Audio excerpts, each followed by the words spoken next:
Assalamualaikum warahmatullahi wabarakatuh. Kembali lagi dengan saya Ilu Utami. Nah, kali ini kita akan membahas tentang asuransi. Apa itu asuransi? Asuransi dalam bahasa Belanda disebut verzekering, yang berarti pertanggungan atau asuransi. Dan dalam bahasa Inggris disebut insurance. Asuransi adalah bentuk perjanjian antara pihak tertanggung atau nasabah dengan penanggung atau perusahaan asuransi. Terdapat unsur-unsur dalam asuransi, yaitu berdasarkan dalam Kitab Undang-Undang Hukum Dagang atau KUHD dapat diuraikan unsur-unsur di dalam asuransi sebagai berikut. 1. Pihak-pihak, yaitu penanggung dan tertanggung. Kedua, status pihak-pihak, yaitu penanggung harus berstatus sebagai perusahaan badan hukum, dapat berbentuk perseroan terbatas atau PT, koperasi atau perusahaan bersama.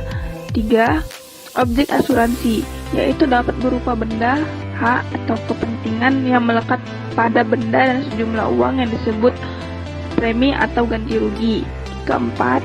Peristiwa asuransi, yaitu perbuatan hukum berupa persetujuan atau kesepakatan bebas antara penanggung dan tertanggung mengenai objek asuransi. 5.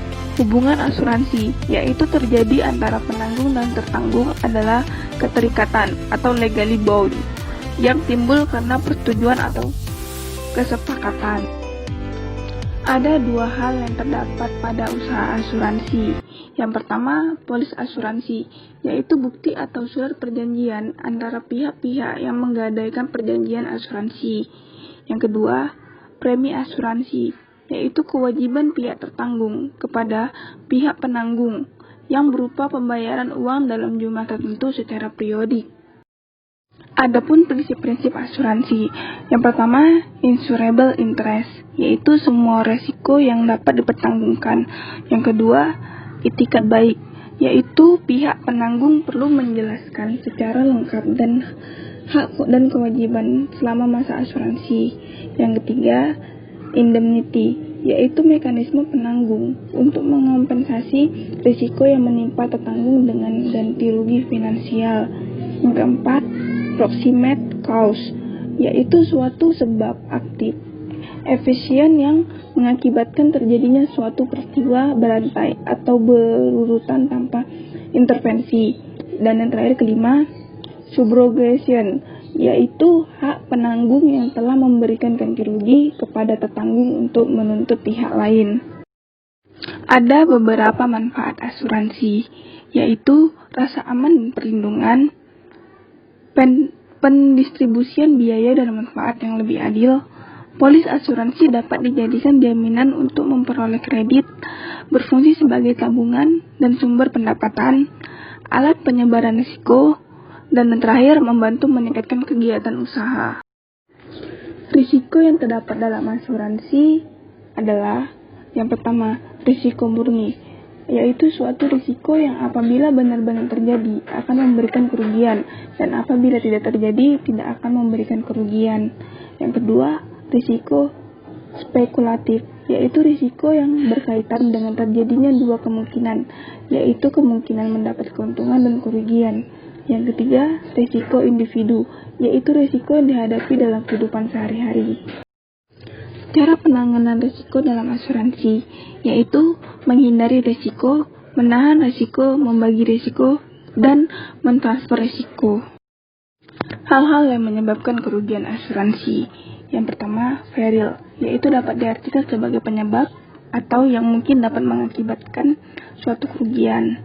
Yang kedua, hazard, yaitu setiap keadaan yang dapat menciptakan atau mendorong kesempatan timbulnya kerugian dari peril.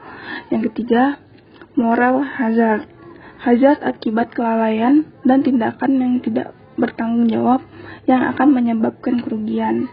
Yang keempat, moral hazard, hazard di mana seseorang dengan sengaja menyebabkan suatu kerugian dengan masuk memperoleh uang asuransi atau kompensasi lain. Kegiatan usaha asuransi meliputi: menurut sifat pelaksanaannya, asuransi dibagi dua, Yang pertama, asuransi sukarela, yaitu pada prinsipnya penanggungan dilakukan dengan sukarela. Dan yang kedua, asuransi wajib, dilakukan pihak-pihak terkait yang pelaksanaannya dilakukan berdasarkan perundang-undangan yang ditetapkan pemerintah. Kemudian, menurut jenis usaha peransurasian, usaha asuransi dibedakan menjadi 3. A. Asuransi kerugian, usaha yang memberikan jasa dalam penanggulangan risiko atas kerugian. B. Asuransi jiwa, suatu jasa yang diberikan oleh perusahaan asuransi dalam penanggulangan risiko yang dikaitkan dengan jiwa atau meninggalnya seseorang yang dipertanggungkan. C. Reasuransi, dalam menjalankan ada kemungkinan perusahaan asuransi menanggung risiko yang lebih besar dari kemampuan finansialnya. Perjanjian yang terdapat dalam asuransi. Perjanjian asuransi bersifat aleter, yaitu perjanjian yang prestasi penanggung masih harus ditanggungkan pada suatu peristiwa yang belum pasti, sedangkan prestasi tertanggung sudah prestasi. Yang kedua, perjanjian asuransi merupakan perjanjian bersyarat, yaitu suatu perjanjian yang prestasi penanggung hanya akan terlaksana apabila syarat-syarat yang ditentukan dalam perjanjian dipenuhi. Yang ketiga, perjanjian asuransi merupakan asuransi yang bersifat pribadi, yaitu menjelaskan bahwa kerugian yang timbul harus merupakan kerugian perorangan secara pribadi, bukan kerugian kolektif. Yang keempat, perjanjian asuransi merupakan perjanjian yang bersifat sepihak. Perjanjian ini hanya satu pihak saja yang memberikan janji, yaitu pihak penanggung.